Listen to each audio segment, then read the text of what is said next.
자, 이번 시간에는 화학 반응에서의 에너지 출입에 대해서 배워보겠습니다. 일단 먼저 발열 반응에 대해서 볼게요. 발열 반응은 화학 반응이 일어날 때 에너지를 방출하는 반응이다. 그래서 주변으로 에너지를 방출하게 되니까 주변의 온도가 높아지겠죠. 그래서 오른쪽 그림을 보면은 반응 전에 반응물이 에너지를 많이 갖고 있었는데 얘를 반응하면서 갖고 있던 에너지를 주변으로 보내주는 거죠. 그래서 이 주변의 온도가 높아지게 된다. 그리고 반응물이 반응을 해서 생성물로 바뀌게 되면 조금 에너지 레벨이 낮아진 게 보이죠. 그래서 자기 자신이 갖고 있던 에너지를 밖으로 방출해낸다. 왼쪽에 예시들을 볼게요. 일단 먼저 연소 반응이 있죠. 대표적인 발열 반응으로 이 메테인이 연소할 때, 메테인은 연료죠. 연료를 연소시킬 때 열에너지와 빌에너지로 에너지를 방출하고 있는 모습을 볼 수 있죠. 다음으로 산과 염기의 반응이 있어요. 지금 염산과 수산화 나트륨 수용액을 반응시키고 있죠. 염산은 산이고 수산화 나트륨은 염계예요. 그래서 이렇게 산과 염기를 반응시키면 열에너지를 방출한다. 다음으로 산화칼슘과 물의 반응이 있죠. 산화칼슘과 물을 반응시켜도 열에너지를 방출한다. 그래서 이 반응 같은 경우는 캠핑 갔을 때 발열팩이나 발열컵 같은 걸 사용할 때 많이 활용을 합니다. 그리고 다음으로 호흡이 있죠. 호흡에서 포도당하고 산소를 반응시킬 때 에너지가 나오게 되는데 이 에너지를 생명활동하는데 사용한다. 다음으로 금속이 녹쓰는 반응도 발열 반응이에요. 그래서 대표적인 예시로 겨울에 많이 사용하는 핫팩이 있죠. 핫팩은 작은 철가루들을 산소랑 반응시키면서 나오는 열로 따뜻하게 해주는 거예요. 그리고 마지막으로 금속하고 산이 반응할 때도 열에너지를 방출한다. 다음 페이지로 넘어갈게요.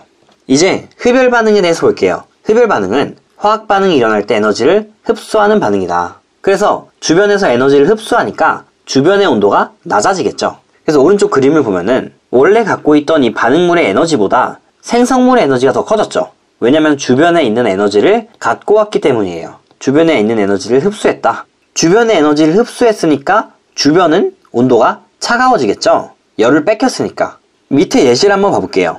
수산화 바륨이랑 염화 암모늄을 반응시키면 흡열 반응을 진행해요. 그래서 주변에서 에너지를 막 가져오는 거예요.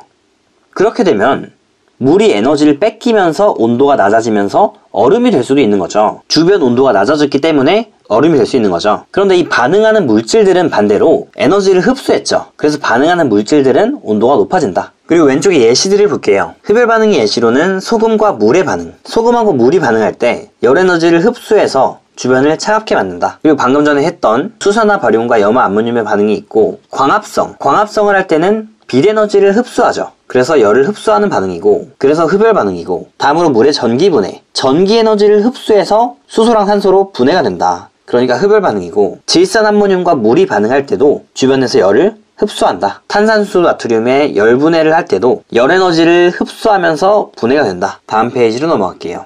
그래서 화학 반응에서 출입하는 에너지의 활용 예시가 5개가 있죠. 지금 위에 4개는 발열 반응이고 아래 1개는 흡열 반응이에요. 위에부터 볼게요. 아까 봤듯이 난방이나 음식 조리를 할 때 연료가 연소할 때 방출되는 에너지를 이용해서 난방을 하거나 음식을 조리한다. 연소할 때 에너지가 방출되죠. 그리고 손난로, 철가루랑 산소가 반응할 때 방출하는 에너지로 손을 따뜻하게 한다. 다음으로 발열컵, 아까 말씀드렸듯이 산화칼슘하고 물이 반응할 때 방출하는 에너지로 용기 안에 음료를 데운다. 그래서 이런 식으로 오른쪽 그림처럼 생겼다는 거를 봐주면 될 것 같고 밑에 저장 공간에서 산화칼슘하고 물을 막 반응시켜서 안에 있는 이 용기를 따뜻하게 만들어주는 거예요. 그리고 염화칼슘 제설제가 있죠. 염화칼슘하고 물이 반응할 때 방출하는 에너지로 눈을 녹인다. 그리고 흡열 반응은 1개만 있는데 질산암모늄하고 물이 반응할 때 에너지를 흡수하기 때문에 주변의 온도를 낮게 만들어서 팩으로 활용한다. 그래서 손난로도 있지만 냉찜질 팩도 있다는 거까지 알아주면 될 것 같고 오늘 수업은 여기까지고 영상이 유익하셨다면 구독 눌러주시고